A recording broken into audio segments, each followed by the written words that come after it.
your takeaways from that game. It's a blowout against a bad team, but there are teams that are 0-4 in this league. Take advantage of bad football. They did that. Right. And so what that win, in my opinion, you can tell me, I'll lead you in a little bit, is that now the Patriots aren't the 0-4 team. They're not like the dregs of the league. They have shown that there are teams quite a bit worse than them. And Vrabel did it quick. He came in one off season, advanced 4 the games team in to mediocre. I'm not being sarcastic. It's quite a feat. It's true. Go look at what happened in New York. I mean, Aaron Glenn, by all accounts, has everything to be a coach, but that team's undisciplined. That team turns the ball over, and that team's 0-4. They're not that team. So you got to give them credit for that. Last night should have shown you how much better that the New England Patriots are than they were last year. This weekend is a perfect example of it. The haves and the have-nots. They are not a have-not. All right, go ahead, Aaron. Correct. Yeah, I looked at that game and go, oh, it's been a while. You know, the last time they had won a game like that, and I know they beat the Lions by 29 back in 2022. It's a bunch of field goals, and Kyle Duggar had a touchdown, like atypical game. The one that reminded me of what we saw Sunday was 50-10, talk about playing the dregs of the league, against the Jaguars in their home finale of that 21 season when they had a young quarterback, and they had a veteran defense, and they had all these guys from free agency that had been infused into the roster to make them a good team. And so going into that game, I said, look, this is a show us what you got game. We know what Carolina is, right? Like, they're not in the neighborhood with you and the Steelers and the Raiders, and you might be good, you might not be. We know Carolina stinks. Put them away. They did that and then some in a way that I don't think anybody expected. And when you look at what happened, parts are not sustainable. Like, Drake May is not going to be able to have a picnic in every pocket. But the other stuff, you go to Fred's point, like, okay, you are in the middle of the pack, and if you keep building on this and play to this potential that they finally teased, the ceiling is certainly a playoff team. This season, you think? This season, yeah. Okay. Now, I don't want to get too overblown about this win over that team, but and this is something that David Andrews had said last night too, because he was kind of fed up with people, trying to find flaws in the win because of who they played. And I agreed with him. I said, look, you beat a team as soundly as a team can be beaten. Now, had the Lions or the Ravens, who I know are struggling a bit right now, or the Chiefs, or just pick another top team in the league right now, had gone out and played the Panthers on Sunday, the score probably would have been the same. Now, it would have looked different, and it probably would have looked even easier for a top team in the league. But in terms of what they had to do against that opponent, they executed. They didn't turn the ball over. They weren't making mistakes. What else do you want from this team right now? You really couldn't have asked for more improvement in a single Sunday than what they gave you. Yes. Like, to your point, the stuff that you can control, regardless of who's on the other sideline, which context is important. We all get that. No one needs to scream, the Panthers are a JV team. We all know this. But what you can do about that is to beat the hell out of them. And that's exactly what they did. Yes. And when you look at good teams, historically, like, we give teams a lot of credit for winning close games, and that shows you they've got composure and they're clutch and this and that.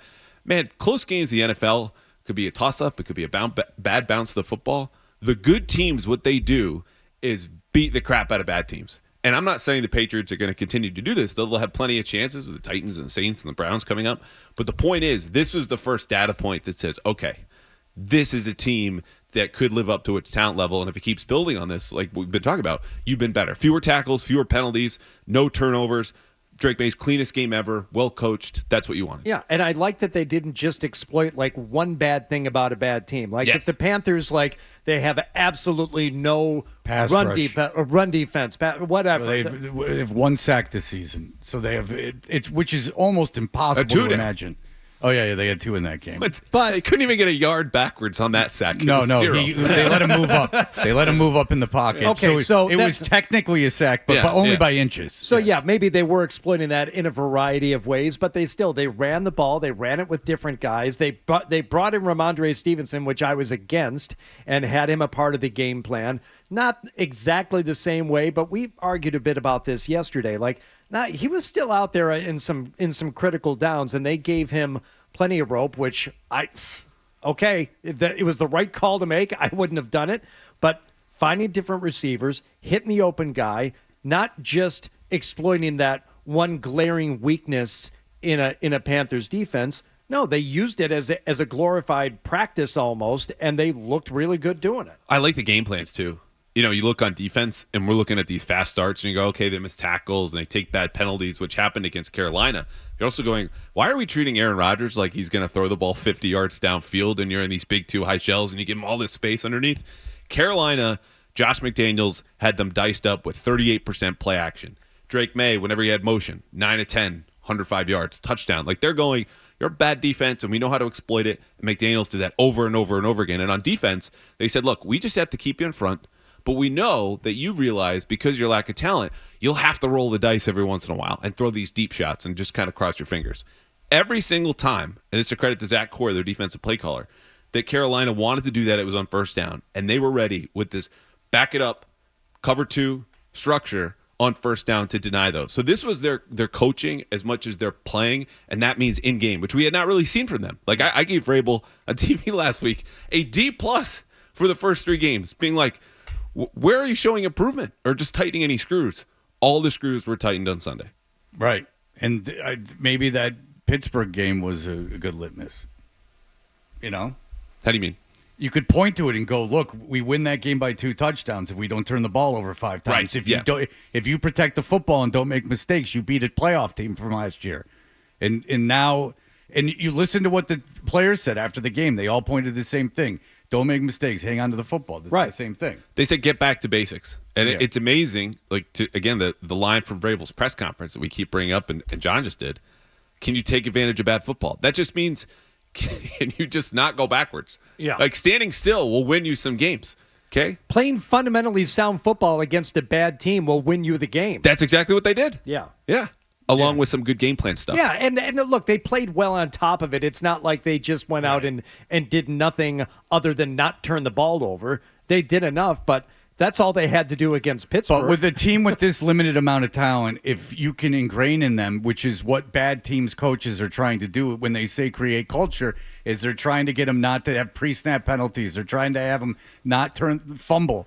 They're like, hang on to the football, don't have pre-snap penalties, and you'll be okay. Tackle. Like, these little things that sound so basic are hard for bad teams to learn to do. I don't know what happens to them or what it is, but Vrabel has tightened it up, and he's tightened it up quick. You got to give him credit for that. I wanted to ask you about a couple of specific things, because if the Patriots are going to make a run and be better than we all thought, specific players are going to have to be better against good teams. Like Christian Gonzalez came back, was in for, 75% of the snaps. How did he look against Ted McMillan? And most importantly for Drake May, Will Campbell, how did he look on the left side? Or were neither of them just challenged at all last weekend? Will Campbell looked good. And their outside linebackers were bad. You could see them targeting DJ Johnson, who is a backup edge guy, as well as their inside linebackers. Again, talk about the motion and McDaniels. That was just circling all of the guys who played linebacker and said, we're going after you.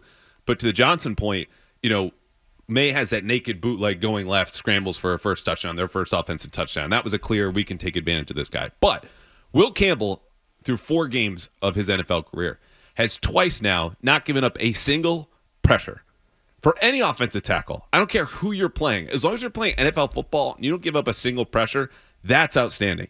He got snatched a couple of times in the run game. That'll happen. But if whatever you expected of Will Campbell early in his career, this has been better. Gonzalez played the 3rd most defensive snaps, which is a little bit of a surprise, but definitely tells you Patriots thought he was ready last week and just decided, we'll sit you because you took your time with your recovery. He looked okay. He gave up 2 catches to Ted McMillan. He did not shadow him. He was just parked on the right side of the defense. Those 2 catches went for 31 yards. One was on a play they challenged. I think he'll be better next week and continue to be better. The thing for me is how much man coverage do you want to live in? Because the Carolina offense missed some opportunities where they got McMillan on safeties, and they're able to do that with motion. And so if I'm Buffalo, I go, okay, if this is the way they're going to play, because Gonzalez is back, you want to play more man-to-man, we might be able to get those same matchups. And that's the thing where, it makes a lot of sense. You get your great cornerback. We're just going to play one-on-one. But the way that the rules are built into their system, that might create some other opportunities elsewhere because you can get Gonzalez off of the best receivers depending on what you do pre-snap.